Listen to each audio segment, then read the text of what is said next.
The skies over Denton, a modest college town tucked away in northern Texas, brooded with heavy gray clouds. Rain slicked the cracked sidewalks and hissed against the awnings of old coffee shops and bookstores lining the main street. Beneath one such awning trudged Mark Davis, his sneakers soaked through, the rhythm of the storm matching the storm inside his chest. He was just 23, but life had aged him in quiet, invisible ways. A final-year law student with calloused hands from late-night dishwashing shifts, Mark bore more than the weight of textbooks in the battered backpack slung over his shoulder. His father's sudden death a year earlier had left behind a mountain of medical bills and unpaid loans. His mother's fragile health was fading, and his younger sister's college dreams hung by a thread. That wasn't just numbers to Mark. It was a shadow that followed him to sleep and greeted him every morning.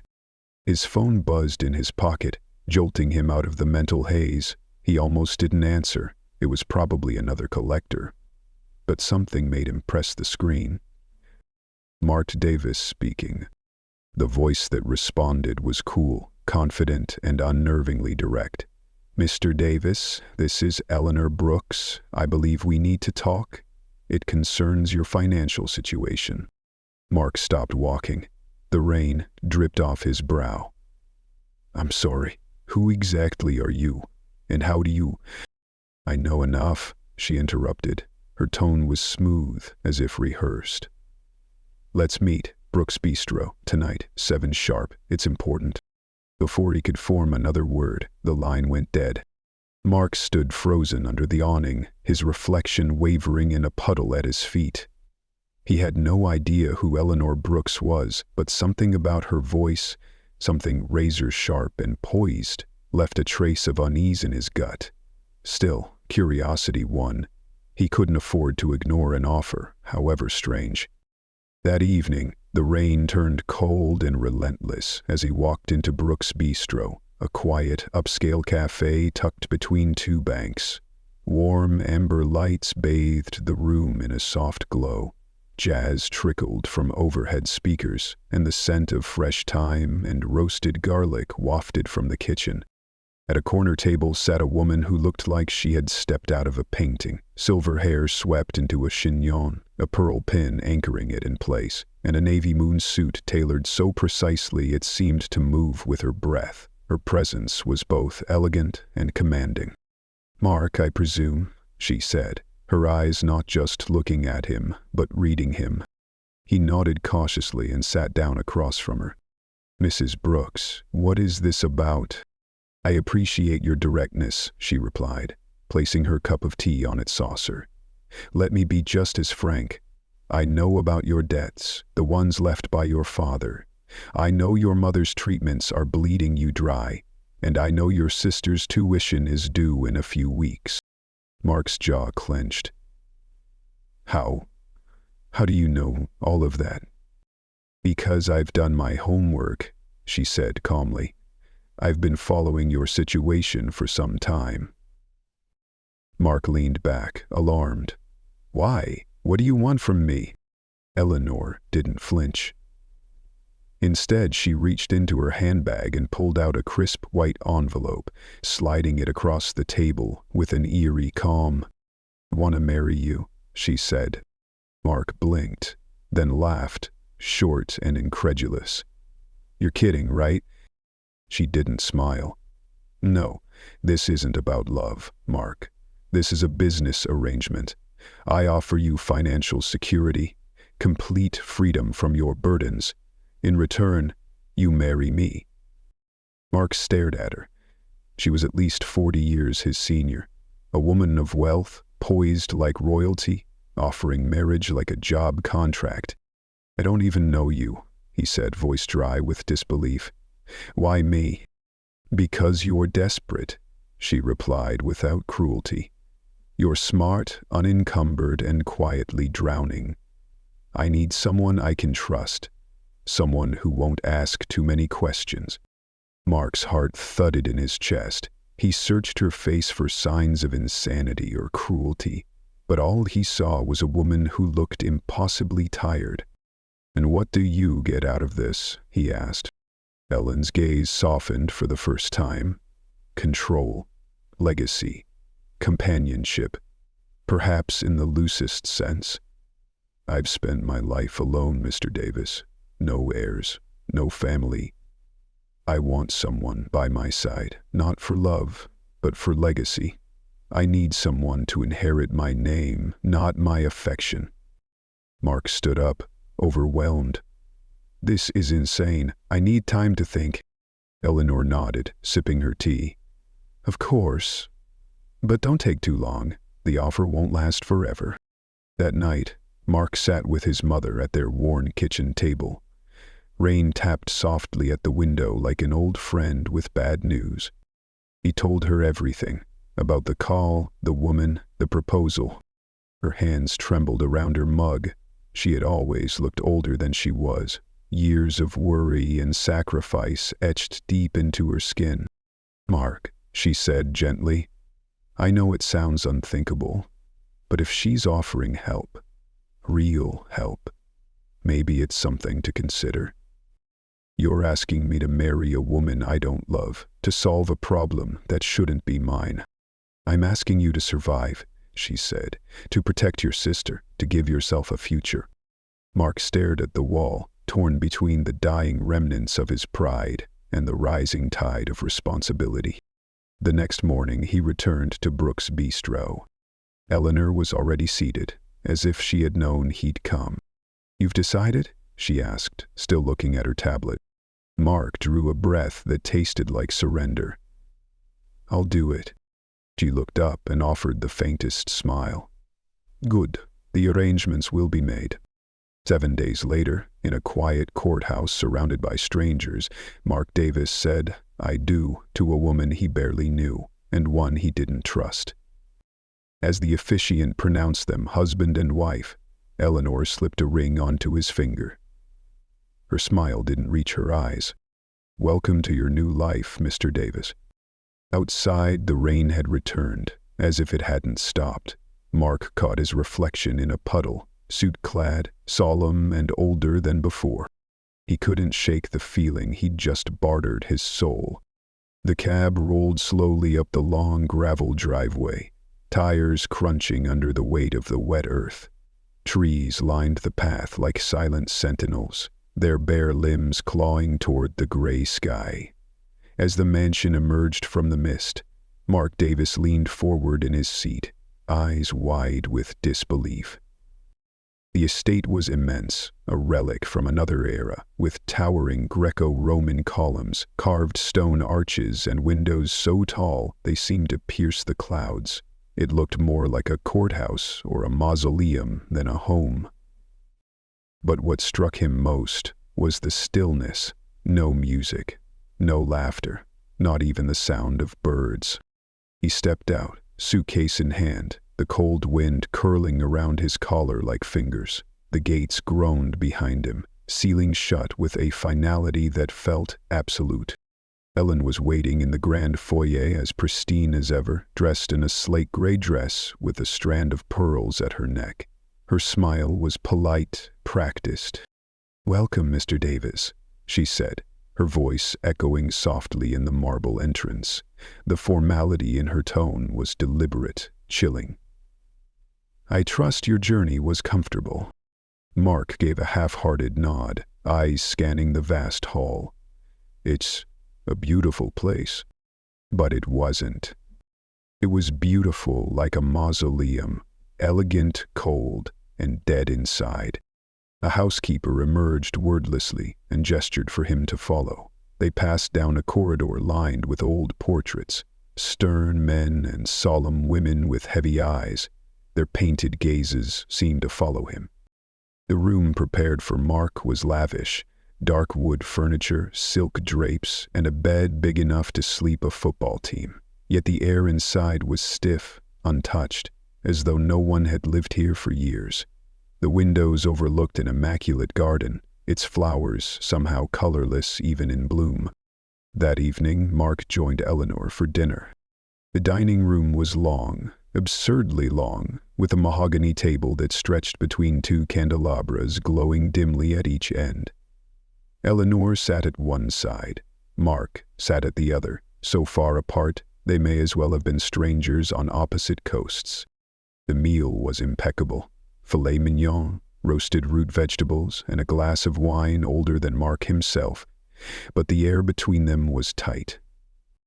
"I trust you're settling in," Eleanor said, slicing into her steak with mechanical grace. Mark nodded, setting down his fork.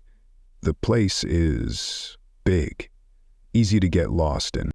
She smiled faintly. "You'll get used to it. Or you won't. Either way, you're here now." There was a quiet menace in her tone, not a threat, but something colder. "Inevitable." Mark shifted in his seat. "You haven't said much about your late husband." Eleanor's knife paused, her eyes narrowed ever so slightly. "He was a businessman, a partner of sorts to your father. Their paths crossed, though not always peacefully." She dabbed at her mouth, the fabric of her napkin stark against her crimson lips. "Let's just say, some debts don't expire with death." The chill in the room deepened. Mark stared at her, pulse rising. "Are you saying my father?" "I'm saying," she interrupted smoothly, "that unfinished business can become quite heavy to carry." She raised her wineglass. "To new beginnings." Mark didn't drink. That night, unable to sleep, he wandered the endless halls. Every footstep echoed. Every turn of the corridor revealed more doors, most of them locked, their brass knobs polished but unused. Some were scuffed, as if someone had tried to force them open long ago. The silence in the mansion wasn't just eerie, it was intentional. As the days passed, the weight of the house pressed harder on Mark's shoulders. The staff avoided him. Conversations hushed the moment he entered a room. He caught snippets in whispers. Words never meant for him. "Well, him? She's never done this before. You'll find out they always do." What disturbed him most was not the secrecy. It was the fear in their eyes, as if they were prisoners too. One evening, while aimlessly pacing the grand library, rows of books, untouched for decades, Mark's eyes were drawn to Eleanor's desk. The lamp atop it was still warm.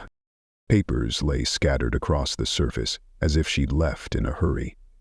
Amid the ledgers and estate documents was a small, ornate key, its silver glinting in the low light.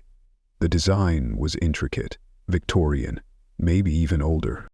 Mark hesitated, then glanced around. The hallway was empty. He slipped the key into his pocket. It was heavier than it looked, its cold metal sending a shiver up his arm. That night, Mark lay in bed, turning the key over in his fingers, unable to sleep. Questions swirled in his mind like smoke. The deeper he sank into this strange new world, the more he realized how little he understood it. Why him? What was Eleanor hiding? And what did his father have to do with all of this? The wind howled outside, rattling the window panes of the ancient estate like a beast clawing to get in. Inside, the mansion remained cloaked in silence, save for the faint ticking of a grandfather clock echoing somewhere in the hall. Mark stood in front of the door. It was just one of many in the house. Old oak with an ornate handle, its bronze finish dulled by time. But there was something about this one. The way it sat alone at the end of a hallway, the way the light always seemed dimmer near it, the way the air chilled as he approached, like the house itself was warning him away. He drew the key from his pocket, the metal now warm from his touch. His pulse thudded in his ears as he slid it into the lock. The sound was deceptively soft, but it landed like a hammer in Mark's chest. Slowly he turned the handle and pushed the door open. The room beyond had not been touched in decades. Dust blanketed every surface, thick enough to muffle sound. The wallpaper had faded into a dull gray, its original pattern lost to time. Curtains hung stiff over the windows, allowing only slivers of moonlight to pierce the gloom. Mark stepped inside. It was a time capsule. A dusty vanity sat in the corner, bottles of perfume long since dried up. A bookshelf leaned slightly to one side, its contents warped and brittle. There was a desk, small and worn, its top cluttered with old letters, faded photographs, and a cracked leather-bound diary. But it was the photographs that caught his eye first. Eleanor, much younger, radiant, stood beside a tall, broad-shouldered man with kind eyes. Mark knew instinctively this was Harold Brooks, her late husband. In another photo, Eleanor laughed beside a couple Mark didn't recognize, her hand resting gently on the man's arm. A fourth frame held a black and white image that made Mark's breath hitch. His father, younger, smiling, standing beside Harold shaking his hand. The image was unsettling, not just because of the connection, but because of the false warmth it captured. He turned to the stack of papers on the desk. They were legal documents, contracts, memos, correspondences. Many were covered in red markings, like wounds slashed into paper. Mark's eyes raced across the words: failed investments, fraud allegations, broken partnerships. His father's name appeared again and again. Then he found the letter, handwritten in sharp, slanted script. It began with no greeting, only rage. You ruined everything. My family was left with nothing because of your lies. You called it business, but I lost my husband, I lost my home. I will never forgive you, and one day, your son will pay the price for what you took from me. Mark's stomach twisted, his fingers trembled. Underneath the letter was a marriage license. His name, Eleanor's name, dated weeks before the wedding, far earlier than he had agreed. The signature wasn't his. Or if it was, it had been copied. It was a setup, a calculated move. As if in a trance, Mark reached for the diary. Eleanor's voice seemed to rise from its pages, her handwriting curling like smoke across the yellowed paper. I will take everything from him, just as his father took everything from me. His son will wear my name. He will carry my pain. He will live inside the prison his father built for me, and he will never even realize until it's too late. Mark staggered back. Every instinct screamed that this wasn't just revenge. It was obsession. A life swallowed by grief, by betrayal, by the need to make someone, anyone, suffer for it. He turned toward the door. He froze. Eleanor stood in the hallway, her silhouette framed by the flickering chandelier. Her eyes glinted in the shadows. "Enjoying yourself?" she asked, voice low and sharp. Mark's breath caught. "Eleanor, you thought you'd find answers here." She stepped into the room, the air turning colder with her presence. "Curiosity killed the cat, Mark. And you've always been a little too curious."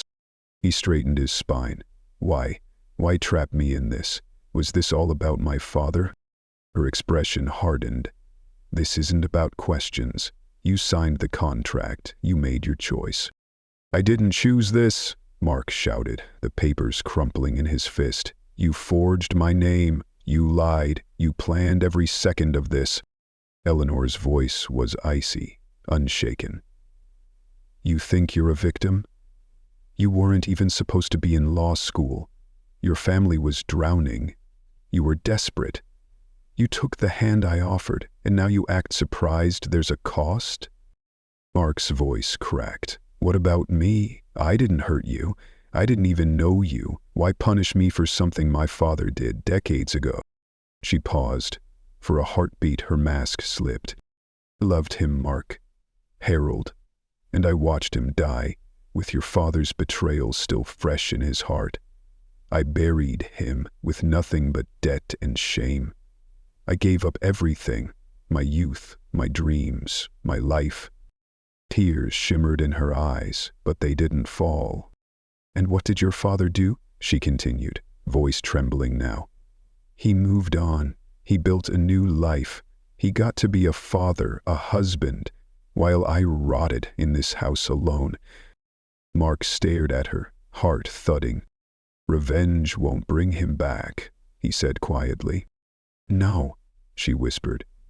But watching you live in the wreckage your father left behind? That's the closest I've ever come to peace. She turned and walked out, her footsteps fading down the hall like the echo of a war long past. Mark was left alone in the room, surrounded by dust and ghosts. And for the first time since he'd entered this twisted arrangement, he understood. Eleanor hadn't married him out of hatred alone.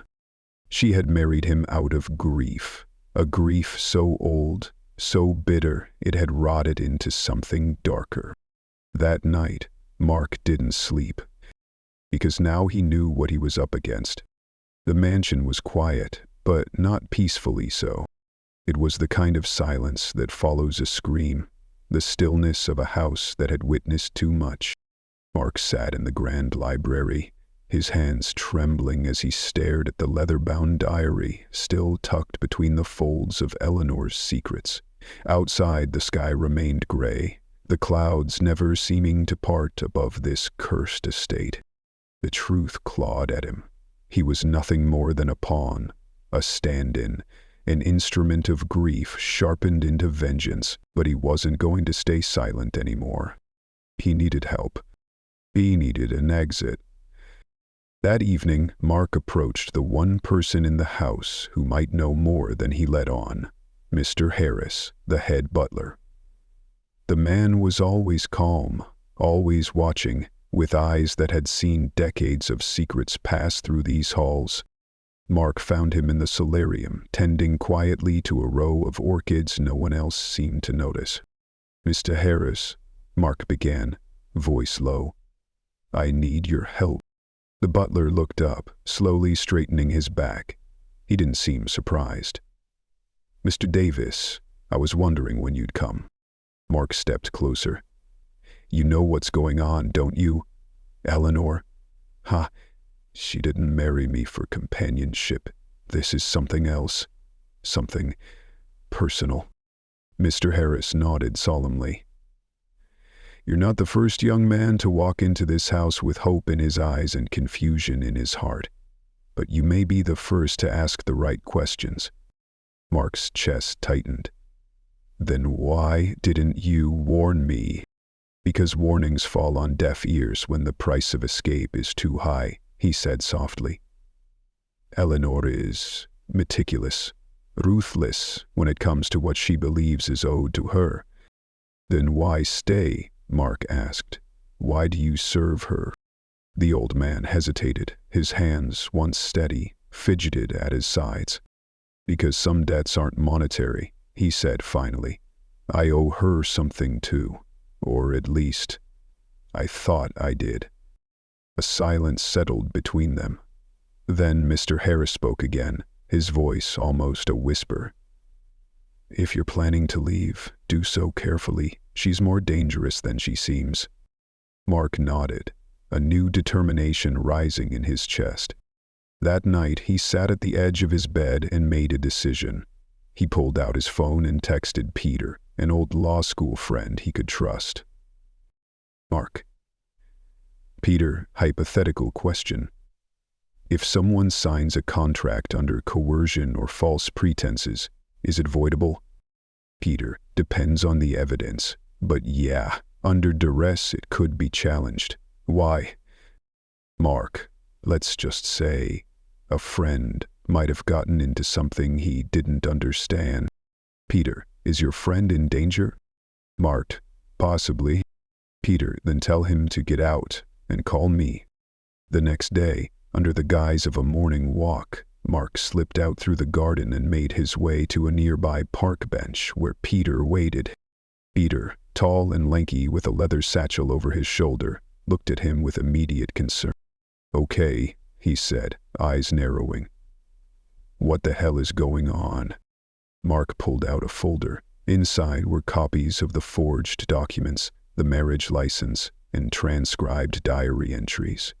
He hadn't been idle. Every moment Eleanor had left the estate, Mark had rummaged through her office for anything he could find.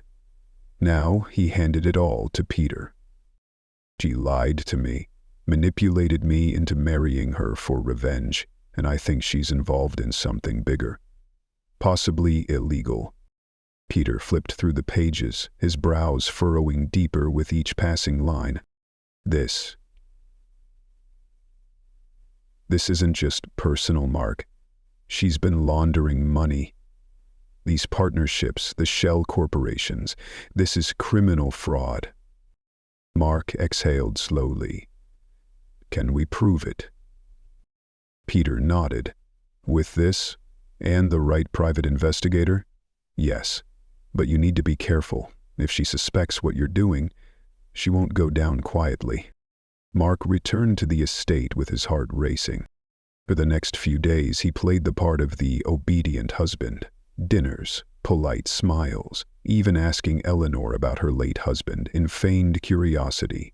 But behind closed doors, he continued gathering evidence. Scanning, copying, recording conversations when possible. Until one morning she cornered him in the breakfast room. The air had shifted. Gone was the composed woman in pearls and pressed silk. Today, her eyes were sharp, almost glinting with suspicion. "You've been busy, haven't you?" she said, her voice too calm. Mark froze, his spoon halfway to his mouth. "I don't know what you mean."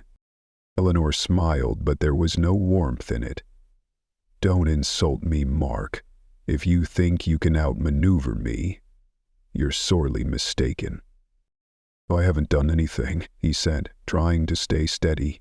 She leaned closer. "If you betray me, you'll wish you hadn't." The threat didn't need to be shouted.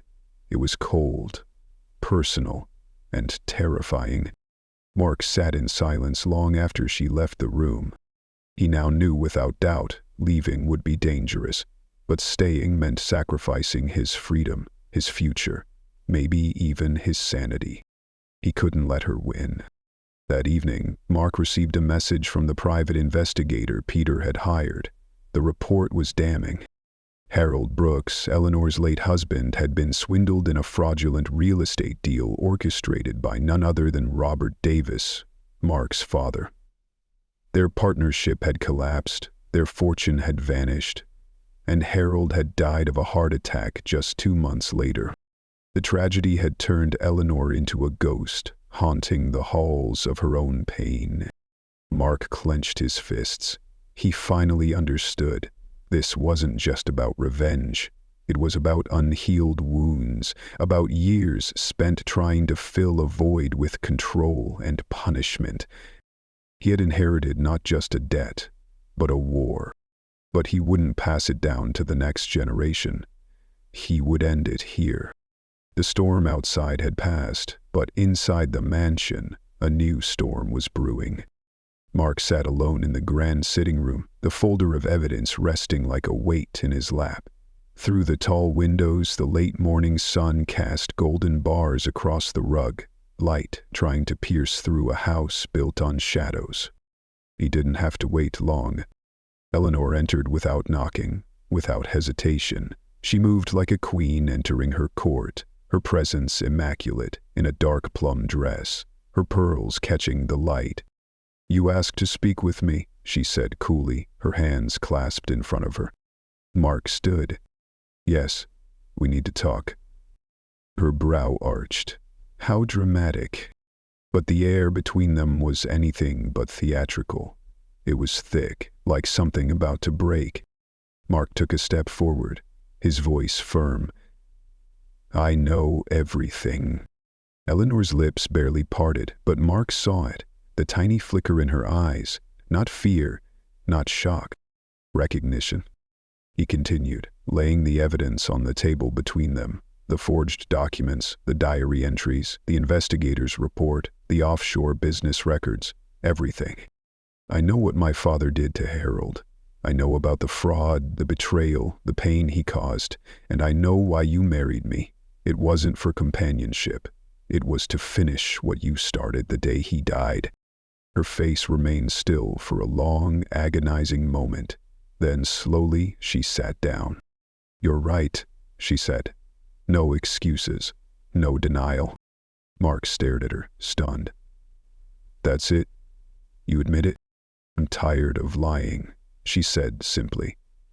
"I never expected you to find it. I never expected you to care." Mark's fists clenched. This was my life, Eleanor.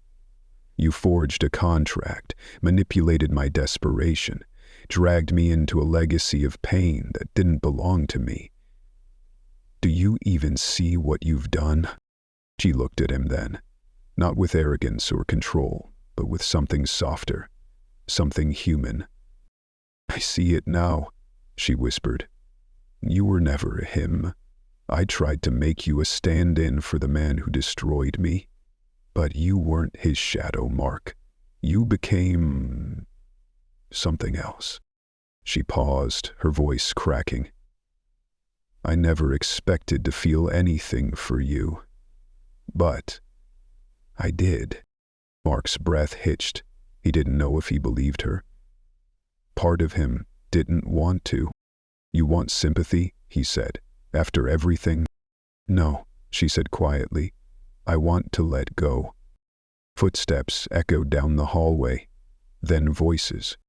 Peter appeared in the doorway, flanked by two uniformed officers. Eleanor's gaze slid to Mark. You called them. He nodded. You left me no choice. The officers stepped forward. One spoke clearly, with rehearsed precision. Mrs. Eleanor Brooks, you are under arrest for multiple counts of fraud, conspiracy to commit identity theft, and financial manipulation. You have the right to remain silent. Eleanor didn't resist. She stood with grace, almost regally, and allowed herself to be handcuffed. But as they led her away, she turned back to Mark, one last time. You may think you've won, she said softly, but revenge, it doesn't end. It passes hands like a disease. Be careful, Mark. Make sure it dies with me. Her voice lingered long after her figure vanished down the corridor. The courtroom was silent as the gavel struck the bench. Guilty. Eleanor's sentence was lighter than expected, thanks in part to Mark's testimony. He hadn't done it for her. He did it for the sake of closure, for the sake of justice, not vengeance. She sat in her chair as the sentence was read, but there was no fight left in her, just a tired woman haunted by choices she could never undo. For a moment, their eyes met across the courtroom. Eleanor nodded, small, almost imperceptible. It wasn't an apology. It was acknowledgement. A week after the verdict, Mark returned to the estate one final time. It didn't feel like a prison anymore. It felt hollow, empty, as if the walls had exhaled. The estate's lawyer met him in the study, handing over a sealed envelope and a single deed. Mrs. Brooks wished for you to have this, he said. The house is yours now. Mark opened the letter. It was written in Eleanor's familiar, elegant hand. It was never about the money, Mark. It was about closure. Harold deserved justice. But in chasing it, I became a version of myself I no longer recognize. You reminded me of who I was before the pain. You reminded me that even broken people have the power to stop the cycle.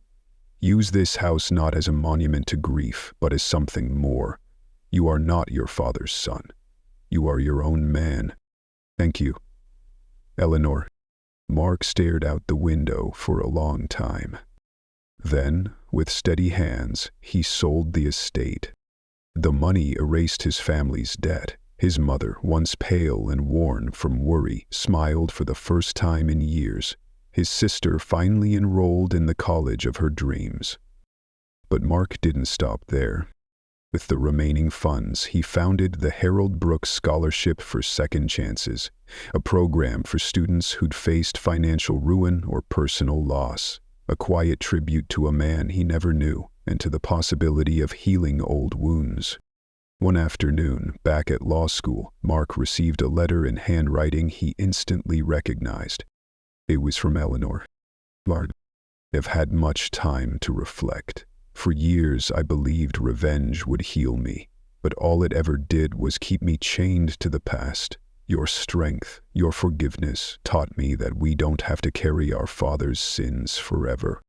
We can choose a different path. Thank you for helping me find mine. Eleanor. Mark folded the letter, tucked it into his coat pocket, and looked up at the autumn sky. It was finally clear. A full year had passed. The air was crisp that morning, the kind that signaled change, not just of seasons, but of life. Leaves rustled through the trees surrounding the small university courtyard as students gathered beneath a white canopy where a simple podium stood next to a bronze plaque. Mark Davis, now in his final semester of law school, adjusted his tie and stepped up to the microphone. His posture was steady, but his heart beat with emotion.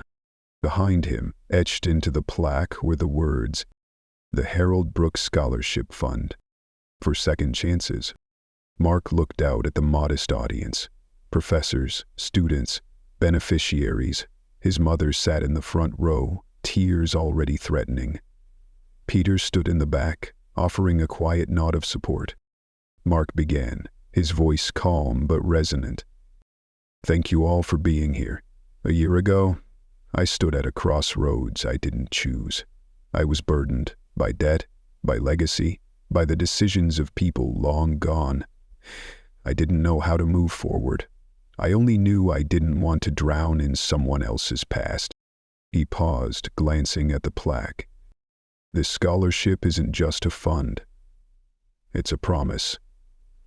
A reminder that we are not our parents' mistakes. That we are not defined by the worst moments in our lives, and that forgiveness, both given and received, isn't a weakness. It's a decision to be free." His voice softened. "There was a woman I once believed was my enemy, but in truth, she was just another soul lost in the storm. And in her own way, she gave me the tools to find a better path. One that doesn't end in revenge, but begins with purpose." He stepped back. The audience rose in quiet applause, but Mark barely heard it. His eyes were on the sky. Later that day, after the ceremony, Mark sat alone on a bench beneath an oak tree, the letter from Eleanor resting in his lap. The corners were worn now, from all the times he'd read it. We don't have to carry the past, we just have to choose what we pass forward. He looked around at the students laughing, walking, building futures he once thought were out of reach. He understood now what Eleanor had meant in her final moments of honesty, not just in words but in the deed she'd left behind. The estate had been her prison. She had turned it into his key. Mark slipped the letter back into his coat and stood. He had work to do. That night, walking home beneath a clear Texas sky, Mark felt something he hadn't felt in years. Not relief, not victory. Peace. Not the kind that comes from winning, but the kind that comes from surviving, with your soul intact. He paused, looking up at the stars. "Thank you," he whispered. Not to Eleanor, not to his father, not even to himself, but to the life ahead. A second chance. Some stories aren't about good versus evil. Some are about pain versus healing. Wounds that fester versus wounds that close. In the end, Eleanor Brooks was not a villain. She was a woman lost in grief, consumed by justice gone too far. And Mark Davis, he was proof that even when we inherit someone else's darkness, we can still choose light. And so Mark's journey reminds us all that resilience isn't always loud. It's the quiet refusal to break.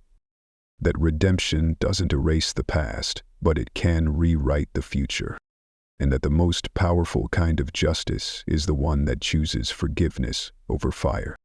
If this story stirred your heart, share it with someone who needs to remember that even the heaviest burdens can be transformed into bridges. And if you haven't already, subscribe to Moments of Quiet Truth, where we believe that the human spirit is never truly defeated, only waiting to rise. Until next time, take care and cherish the second chances life gives us and the ones we give ourselves.